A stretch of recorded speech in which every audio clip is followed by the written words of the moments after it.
Coming up on the Inside Indiana Business Television podcast, after decades of decline, Gary is seeing signs of economic growth. A former Fisher's coal mine is getting new life. Hoosier healthcare leaders want the state to improve its rural trauma system. Has the pandemic put higher education further out of reach? We preview the Indy Autonomous Challenge, and an Indianapolis nonprofit is looking to create a pipeline of charitable corporate leaders in Indiana. Welcome to the Inside Indiana Business Television podcast. I'm Andy Ober. After decades of economic decline, there are signs of growth in Gary. They include a smartphone manufacturer bringing more than 2,000 jobs to the area and the $300 million Hard Rock Casino set to open later this year. Mayor Jerome Price spoke with Inside Indiana Business host Gary Dick about these projects and many more in the pipeline. I want to talk about some of those challenges in a minute, but more and more people are giving Gary a second look. Alliance Steel moving its headquarters, a steel operation from Illinois to Gary, $120 million investment, well over 100 jobs there. And the big announcement from Acumen, the 5G phone manufacturer, saying they want to put their headquarters and manufacturing operation, the potential for 2,000 jobs in Gary as well. These are big deals that have come to the city. Yeah, without question. And so, again, it's an exciting time for me as a new mayor, outside of all the challenges with the pandemic that myself and practically every other mayor across the country has faced. There are promising signs that people are taking a second look at Gary, and we're doing everything from our side or on our part to make it more attractive and more conducive to people wanting to locate here. Yeah. As you look at, I mentioned those two big deals, but additionally, the Hard Rock Casino, a $400 million project expected to open at some point this spring. There have been improvements to Gary Chicago International Airport, which have been a long time coming as well. What is happening? There seems to be a bit of momentum in Gary now with some of these big deals. Why are these things happening now in your view? So I think there are a couple of reasons. One would be our proximity to the Chicagoland metropolitan area and the ability to commute readily, easily, between the two. Secondly is our overall geographic footprint. I mean, we have rail lines. We obviously have an airport that's here and about 7 miles of lakefront, which is extremely attractive to persons who are looking for opportunities to reside in a community that has those amenities that we just spoke of, but at a fraction of the price that they probably would realize in the greater metropolitan area. Yeah, as mentioned before, Gary has had some big challenges for decades now, losing population, a lot of negative attention, unfortunately. Do you sense that changing? Is that a hurdle that still needs to be overcome? Or do you sense that these economic development deals, maybe you're getting more buy-in from the community now to create a little bit more economic momentum? Yeah, so, optimistically, I'd love to say the latter is absolutely true. I do know because we've seen the evidence of it in the form of people actually relocating here from a residential perspective, but also the interest that we've seen in companies wanting to locate or relocate here. And so while a number of the challenges that you mentioned still exist, we believe that people are taking a second serious look at the city. And again, I believe it's incumbent upon this administration and everyone, city buy-in, if you will, to make that as attractive as we possibly can. When you mention Acumen, for instance, just the fact that a company of the likes of Acumen would want to develop the first smart technology, nanotechnology within the city and not necessarily look for incentives, which is typically the case as well, bodes extremely well for the city. And we believe that if you get a couple successes like that, you also mentioned Hard Rock Casino. Just the increase in traffic to that industry because of its proximity to the highway and being able to actually be seen from there, we believe is going to bring more and more people into the city. But on the larger note, in terms of challenges, one of the things that we need to do is to redefine what we've known for in our industry. And we believe that we can do so chasing or at least pursuing technology initiatives such as Acumen. Yeah, I know a big push on your part as well in getting people to live in Gary as part of that broader effort in Northwest Indiana, the double tracking project on the South Shore, generational project up there. So a lot of things going on in Northwest Indiana, and in particular in Gary. And Mayor Jerome Prince, really appreciate you taking the time to be on the show this week. We look forward to having you on again sometime soon. I'd love to. Thank you, Gary. The nation's booming technology sector continues to face a huge challenge, finding enough highly skilled workers to meet workforce demands. Digital Leader Academy, a startup from the Notre Dame Idea Center, is partnering with SymbaChain to bring blockchain curriculum to Indiana high school students. Digital Leader Academy CEO Ellen Joyce and SymbaChain CEO Joel Neidig joined us with details. Joel, I want to start with you. Blockchain technology, many people hear that and their eyes gloss over. As I mentioned, this is regarded as certainly one of, if not the most in-demand tech skills that's out there. Give us a basic definition of what blockchain technology is all about. Sure. It all started with Bitcoin, as we all know, but really it's a digital ledger that everybody shares amongst themselves and that you can immediately, reconcile accounts or various things. So it's imagine, just having all these banks and all businesses all connected, immediately being able to reconcile, not waiting for transactions to take days to happen. You immediately know that something's taken place, and everybody has access to the ledger. It's all transparency, traceability, all auditable, all those various things. So that's really what blockchain's all about, and we can definitely talk more about that. Yeah, Digital Leader Academy is an organization, Ellen, launched out of the Idea Center at Notre Dame. You were a student at Notre Dame when this was all happening. Give us a snapshot of your organization, because you're all about connecting students into this tech pipeline.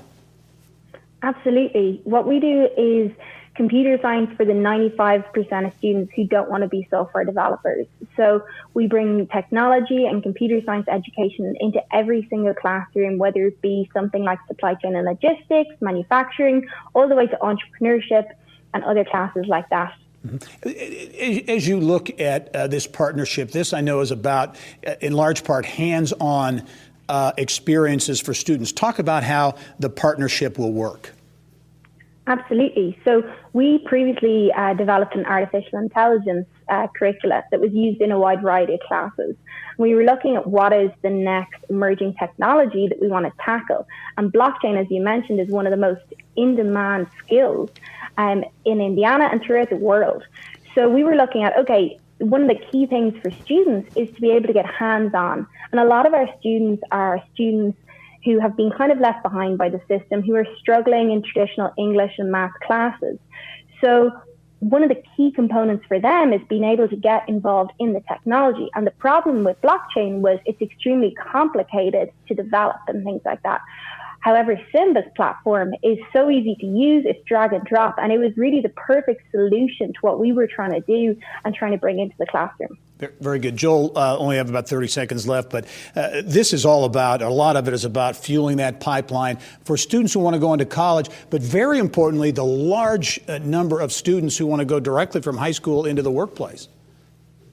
Yeah, exactly. We wanted to give them the tools where they could do low code or no code capabilities. And so that, our drag and drop tools are really powerful. That auto generates the code for you. So you don't have to have coding skills. You just have to have an idea. And if you have the idea, you can put it together with our easy to use tools. All right. Great success story in Northern Indiana. SymbaChain doing great things based in Plymouth.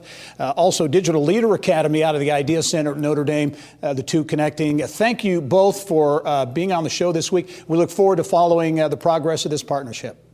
Thank you so much for having us. Fishers-based Land Betterment is moving ahead with a unique plan to turn a vacant coal mine in Greene County into a farm-to-bottle craft distillery. The effort to redevelop Landry Mine in Jasonville into Betterment Spirits Distillery will result in dozens of new jobs. many to be filled by former coal miners. Inside Indiana business reporter Mary Rachel Redmond has the story from Greene County. Mid-19th century Indiana. The Wabash Valley booming with black gold. It supplied a majority of our power in the region, basically the energy that all of us used in Indianapolis for many years. While coal remains king in Indiana, it's not a question of if, but when Hoosier mines are permanently shuttered, like this former Landry mine in Jasonville. This is where the former coal mine was? Mm-hmm.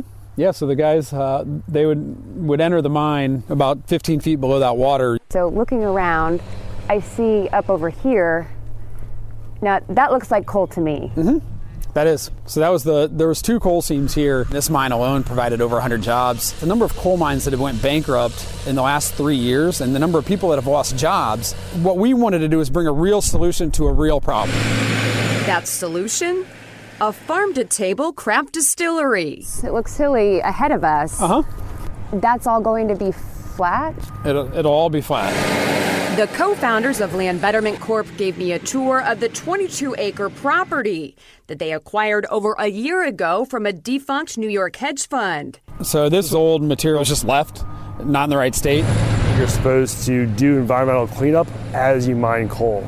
You have potential for acid water in the downstreams, you have afflicted wildlife, and more importantly, the community can never use the property again. Because when they walked away, not only was there post-mining cleanup needed, there's 5 years of excess debris we had to go through. So we'll move all that to its proper location, which is what they're doing right now with the dozer and our tractor. At the end of the day, our goal is to come in here and clean it up. Not only clean up the environmental problems, but also the job and the tax-based problems that the community has.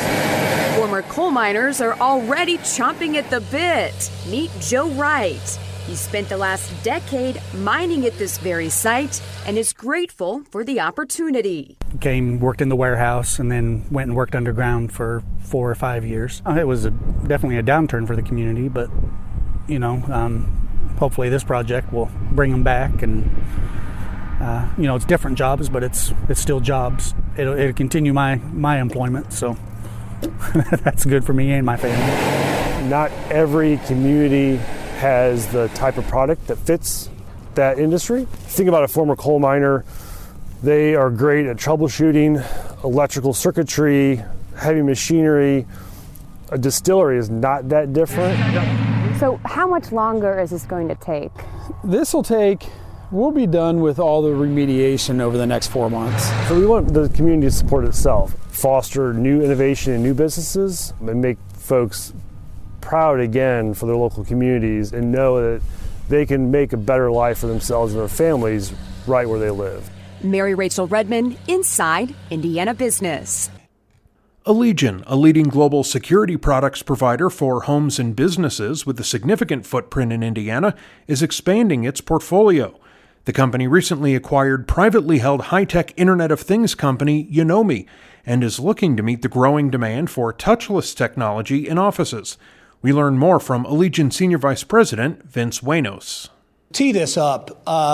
Give us a thumbnail of Allegion in Indiana, because you're a global company, but do have a significant presence here in Indiana, including about 1,300 employees. You're absolutely right, Gary. We're certainly proud to be part of Indiana business.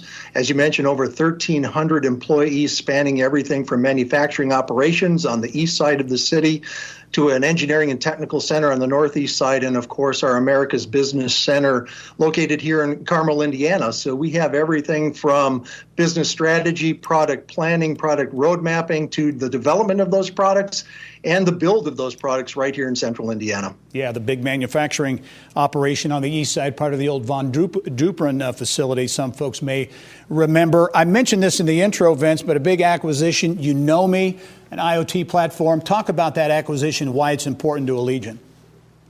Yeah, it's critically important to us. Unomi's been a partner of Allegion since about 2015. We were an investor in the company since about 2017, and their cloud connectivity technology powers our Allegion connected home or residential electronic deadbolts today. So they are really, when you use a Schlage encode or a Schlage Sense lock, they are the technology that enables that to come to life and for us to provide the feature sets that we do. And the problems they've solved there around the home electronics, home ecosystems, and home automation really applies more broadly. And we think the technologies they have and have leveraged successfully to benefit us on the residential side will be equally important in the other markets and verticals we serve. Yeah, seamless access and a safer world is kind of Allegion's mantra these days. Talk about, because there's amazing technology you guys are involved in, a lot of R&D happening here in Indiana. But in a post-COVID world, that no-touch access that is going to be so important. Talk about how Allegion and your products and your R&D and all those things fit into that equation. Hey, great question, Gary. Happy to answer. Yeah, you're absolutely right. As we think about seamless access, our focus there was not just on safety and security. That's always been a cornerstone or foundation of our products and our company, but also starting to think about how do we make the flow of people and assets through spaces more efficient, more productive, hence the seamless or maybe frictionless, if that's a better term to use for some people, comes to play. But in a post-COVID world, we also think about touchless as maybe a subset of seamless and providing the ability to come up to an opening, and if it knows you're supposed to have access, to automatically open, where you don't need to touch anything, potentially pick up and or transmit germs. We've been in that space with door controls, door closers, automatic door opening, and so on for many, many years. And we're certainly happy to have the opportunity to bring those products to the market to solve new problems that people are presented with wherever they work, thrive, and live. All right, Vince Waynos is Senior VP and Chief Technology Officer at Allegion, a tech company that is growing its footprint in Indiana, going to be very important in a post-COVID world as well. Vince, as always, thanks for joining us. We'll talk to you soon. Take care. Remember, you can catch Inside Indiana Business Television on stations throughout the state every weekend. Head to InsideIndianaBusiness.com to check listings. Hoosier healthcare leaders are pushing state lawmakers to address and improve the state's trauma system in rural communities. House Bill 1259 focuses on modernizing the system to ensure better emergency health care for thousands across the state. Indiana Rural Health Association board member and emergency room nurse Mary Addison spoke with Kylie Valletta in the Business of Health. Before we talk about the bill, let's talk first about the current status of trauma care here in Indiana. It's inconsistent at best, probably would be the best description. And a lot of it depends on where you live. In rural areas in Indiana, probably face the biggest challenges. Can you explain some of the trauma care challenges that are unique to the rural areas in Indiana? Well, there are things called time-sensitive diagnoses. Heart is a time-sensitive thing. Stroke is a time-sensitive thing. And trauma is the time-sensitive thing that deals with the young people. So in years of public or productive life lost, trauma takes out far more than all the others. So it's the time. Right. And with rural areas, they just don't have the close connection to a hospital, right? Well, the hospital may be wonderful. It may be there. But do you have cell phone connectivity? Does anybody have a cell phone? Did anybody know that you were out in the pitch black and had some kind of life-threatening injury? So those are the kind of things I'm talking about, the links not being fastened tightly. Okay, so let's talk about this bill. It's being sponsored by House Representative Ann Vermillion. She's from Northeast Indiana. And this bill is to study Indiana's statewide trauma system. Dr. Paul Halverson, he's throwing his support behind this bill. He's a widely respected name in the state, of course, Dean of the Fairbanks School of Public Health at IU. Explain, why is studying the trauma system an important first step? Because we live in Indiana. If we even knew there was a problem, we'd step up and fix it. That's the way Hoosiers roll. But if it's kept in the silo instead of shared in the network, then how did you know your neighbor even needed you or their kid was upside down under their pickup truck? It's a matter of sharing the information, every link of the chain. And so what does it do to have that bill? Does it just help with public awareness, help get the word out? It makes it official. the State Department of Health and the Department of Homeland Security, the State Medical Association, the State Nurses Association, the Emergency Nurses Association, all have public policy platform, including this. But it's not all the pieces all the way down to the volunteers at your neighborhood. Right, and just Dr. Paul Halverson, he said the statewide trauma care system needs a serious look for system innovation and modernization. So there's no funding yet assigned to this effort, but you say a really important ripple effect of this bill could be capturing the attention of some of the deep philanthropic pockets here in Indiana. Explain what you mean by that. My papa worked at Lily's for 38 years. He drove a fork truck and he loved what he did. He said Indiana had the deepest philanthropic pockets in the global world until Gates came along. And so we're no slouch. We've got all the pieces of the puzzle we need. We just need a heightened awareness so that your neighbor knows you need your help. So as you know, Indiana's in a deep public health crisis right now. So does the pandemic help your mission in some way? Does it help kind of light the fire for this bill in some way? That's exactly what it did. It illustrated that there are places where there are gaps that people didn't even realize. In order to be cell connected, you have to be parked outside somebody else's business in their hotspot or whatever you call it. Well, we've got hotspots in the community, and the gaps are where we're losing people. Just need to bring up awareness and tighten up the gaps, link up the links, and make everything work. Okay, and Mary, I know you are so passionate about this topic. You've been an ER nurse for, if I'm doing my math correctly, close to 45 years. Why is this topic so close to your heart? Why do you care so deeply and want this to happen for the state so badly? I am on the other side of the desk in the place that's open 24/7, 365 days a year. And I have held in my arms what other people don't even have accurate nightmares about. And so we can avoid that for people. And I know people would step up and cough up something to make it work. So it's not a matter of funding. It's a matter of heightened awareness. Okay, we only have about 30 seconds left, Mary, but this same bill died in 2017. What do you think will make it different now in 2021? Dr. Paul Halverson's already done this in Arkansas, and I told him they have just as many jokes about Okies as they do about hayseed Hoosiers. All we need to do is just shine up the links and link them together, and we've got all the resources we need. We just need to do it.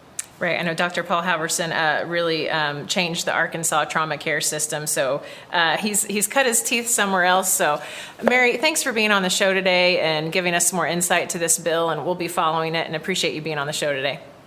Kylie, thank you. Gary, thank you.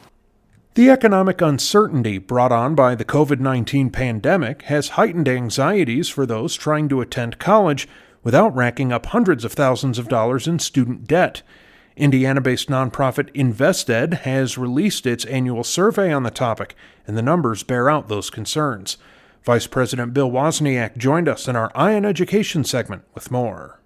Well, I talk, about this brand new survey just out with some numbers that I guess on the one hand you can say maybe not surprising, but they really are striking. Hoosiers value higher education, value the need for it, but that cost issue is increasingly a big, big concern. Absolutely. As the pandemic has gone along, as time has gone along, almost 8 out of 10 Hoosiers that we surveyed are very concerned about the student loan debt, about the fact that the very important and necessary post-secondary education may now be further out of reach, and they don't want that to be the case.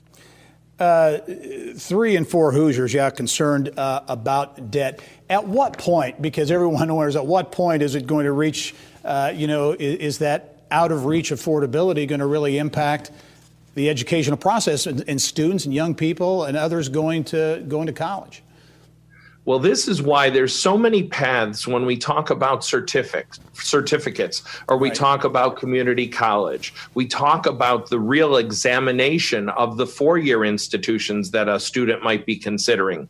All these steps about trying to really find the perfect place to get that education, what is a perfect fit, and then also how to fund it in the best way possible is really one of the ways to alleviate some of these issues. Yeah, one of the interesting results I saw in the survey, or at least I thought so, a large majority of Indiana residents, 83%, say they would prefer to pay for college using a percentage of future income if they had that option.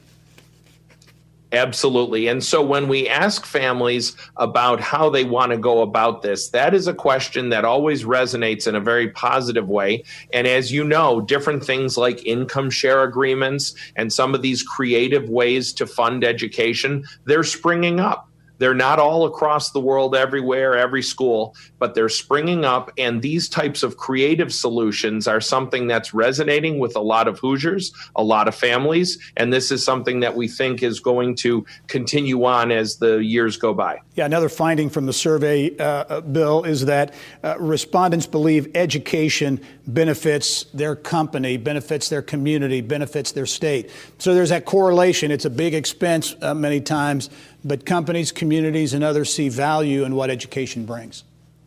When we ask the respondents, what do they think about the value of this for their area, their town, their business, as you mentioned, it polls very, very highly. People believe not only is it good for an individual, but it's good for the community, it's good for the business, it's good for the town, and it's good for the state. And so you can see how really in very strong numbers, people believe that this is something that's going to strengthen all the different groups. I'm sure one of the results as we wrap up here that you were happy to see is that respondents saying they really value these free services and the access to information about education and funding education. Always been important, but it would seem to me nowadays it's critical. When we're at the schools or we're at the different places helping families, we see the gratitude. We see how people are very thankful for the help, the information so that they can move along with this post-secondary education. But now, as you mentioned, more than ever, people want that, and we're happy to provide that. Very interesting survey results on the value of education, and also the cost of education continues to be a hot button issue. Bill Wozniak from Invest Ed, really appreciate you being with us, and we'll talk to you soon. Thank you so much, Gary. The Indianapolis Motor Speedway will once again serve as the catalyst for motorsport innovation when it hosts the first head-to-head high-speed driverless race in October. Energy Systems Network is partnering with the Speedway on the Indy Autonomous Challenge. IMS President Doug Bowles and Energy Systems Network CEO Paul Mitchell joined us with more on Inside Indiana Sports. I want to talk about, you unveiled the car this week, but first of all, Doug, this is very futuristic, very technology focused, but yet it really does get back to the roots and the history and the heritage of the Indianapolis Motor Speedway. You know, you're right. It's really strange, right? It is about the future. It is about the future of automation and transportation. But it's really why the Indianapolis Motor Speedway was created 111 years ago when Carl Fisher and his partners built the Speedway. It was to test the new technology of the day and really try to advance the way that we moved people throughout commerce and entertain them at the same time. So to partner with ESN on the Indy Autonomous Challenge is just an extension, really, of the dream that Carl Fisher had in 1909 when he built the Speedway. Yeah. Paul, give us a thumbnail description of this event. Driverless cars. You unveiled the official car, if you will, the Indy car, a very different looking. It looks like an Indy car, but with no cockpit, no driver, a lot of technology. Give us a thumbnail description, Paul, of the Indy Autonomous Challenge. Absolutely, Gary. So we've got 30 teams, the best and brightest minds from around the world, representing 30 plus different world-class research universities competing. It's $1 million prize competition. They're going to run fully autonomous vehicles for 20 laps. That's 50 miles around the Indianapolis Motor Speedway, head-to-head. So the vehicles will be out there racing against each other. And the winner goes home with $1 million prize. So it's a very high stakes, but also extremely cutting edge. I mean, we are pushing automation to the absolute limit through this competition. Yeah. Well, and these cars, they're not going to be, they're going to really be scooting around the Speedway, right? How fast are these cars going to go? So these are real race cars. I mean, for those people who are Indy 500 fans and been out to the Speedway, they know that you got to have speed if you're going to be at the Indianapolis Motor Speedway. And so these vehicles will be going 180, pushing 200 miles an hour. in a real open wheel race car that will look familiar, except that there'll be no driver in it. It'll be operated entirely by the computer and really the robot driver, if you will, that's inside that vehicle. Yeah. Doug, talk about the vehicle, because you look at it, it's a really cool looking car, an Indy car, but again, no driver, no cockpit. But talk about it, it's amazing technology. I think the value of these cars are right about $1 million each. You know, it's really exciting. You think about IndyCar racing today and all of the things, the technology that's in those cars and all of the things you can learn, and how important a driver is to deliver that information. What we're excited about this is it is essentially an IndyCar, and it's going to be the same for every team, right? The tires are the same, the engines are the same, the aerodynamic setups are the same. So what's really on display here is going to be the technology inside it that's operating the vehicle. And it's not just programming it to go around the track once. It's programming it to go around the track for 50 miles at 180 miles per hour plus with other cars and trying to figure out how to navigate and be the first car to cross the yard of bricks. So the technology is really, really impressive in this, and I can't wait to see what these university students are able to do with these race cars. Yeah, bringing great talented university students here. Paul, talk about the impact that this will have, in your view, kind of off the track, if you will, this focus on innovation and entrepreneurship and technology and what's going to happen at the Indianapolis Motor Speedway. That focus comes from around the world, again, back here in Indiana, and it kind of reflects, as you look at, here's Indiana, a state that's doing this kind of thing, may have some residual impact with corporate America, companies around the globe as they look at innovation and Indiana. Well, there's no hotter topic in industry and innovation than AI, data, artificial intelligence, data analytics, and this is really an AI race. So the universities and the team members that are competing, they're not just going to go into the automotive industry. Certainly some of them will, and I know probably some of them will wind up working for teams that race in the Indy 500. But what our hope is that this will lead to connecting this talent base to all of the industries across the state of Indiana. They're looking for AI talent, and create new relationships and linkages between these universities, this pool of entrepreneurial students, and the Hoosier State for years to come. Pretty good. And we've only got about 45 seconds left, but Doug, can't let you get away with that. There's going to be a little race between now and October, the Indy Autonomous Challenge, the Indianapolis 500. Your thoughts now? Last year, a very difficult year, obviously. A lot of questions still about, hey, what's going to happen? Your thoughts as we're now just a few months away from May. Well, we're certainly hoping that we can have the Indy 500 in May with fans. We're working towards that. That's what the team is focused on. We're just going to have to see how things play out here over the next few weeks with the vaccine, but we're really hopeful that this year we can open the gates in May. Look forward to that, and look forward to the Indy Autonomous Challenge. Going to be an amazing event in October. Can't wait to see it. Paul Mitchell, Energy Systems Network, Doug Bowles, Indianapolis Motor Speedway. Thank you both. I know we'll be doing more stories on this between now and October. And finally this week, an Indianapolis-based philanthropic organization is honoring the past to create a future generation of charitable corporate leaders in Indiana. The Indiana Philanthropy Alliance has announced the Mutz Leadership Institute, named after former Indiana Lieutenant Governor and Lilly Endowment past president John Mutz. Mutz and Indiana Philanthropy Alliance CEO Claudia Cummings came on the show with more on the Institute and its mission. Claudia, I'll start with you. Give us a thumbnail description of the Indiana Philanthropy Alliance and how it fits really into a larger picture of a city and a state that is really focused and has a rich heritage when it comes to philanthropy and giving. Yeah, Indianapolis and Indiana in total are really unique in the national landscape in the philanthropic field. We have, the IPA has over 200 members, and they're located throughout the state. We have one community foundation in every one of the 92 counties in the state.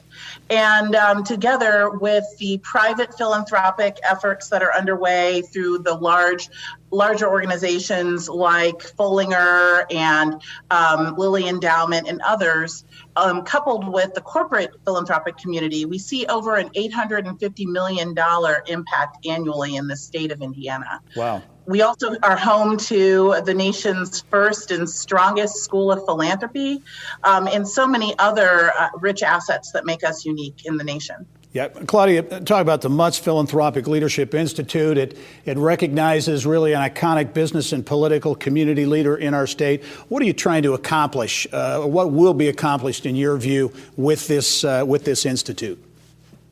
Yeah, well, last year we worked on our strategic plan and we interviewed philanthropy organizations across the state and learned one of the greatest pain points is the future talent. We need a new wave of strong leadership in order to continue to advance social impact throughout the state of Indiana. And we simultaneously were celebrating our 30th anniversary. So it made it a really great time to celebrate our past and our founding by John Mutz while preparing our future through the creation of this opportunity for emerging leaders and those that exist in leadership but are looking to level up. Yeah, I'm going to talk about that first class in a moment here. But John, why is this important to you? You know, in my opinion, there are few that rival the contributions that you've made over the years in business, in politics, philanthropy, community support. You've done a lot of things. Why is giving back in this way with the Philanthropic Leadership Institute important to you? It's important to me because we are training and hoping to train a new wave of leaders for the philanthropic organizations across the state. And this is a new wave of people who will better understand how much can be accomplished in the philanthropic sector. For example, we will be able to have in every county, just because there's a community foundation there, they are the ideal organization to call the meeting. They're the ones who bring the community together to talk about opportunities and problems and what they can plan for in the future. Those are reasons I care about it in terms of community development. But overall, I think for a democracy to endure, as we have in the United States. I know there's a lot of people questioning that right now with what's going on. But the fact is that I don't believe a democracy can succeed long term without an independent sector, a philanthropic sector that gives those who are not heard any other way, a way to express themselves as far as society is concerned. Yeah, well put. Claudia, very quickly, you're just introducing your first class. What are they going to be doing? What are some of the experiences they'll be getting? Yeah, this class represents every corner of the state. We're super excited about them. They are going to be having a cohort-style monthly experience where they will focus on different topics. First up is the history of philanthropy and what's next on the horizon nationwide for the field.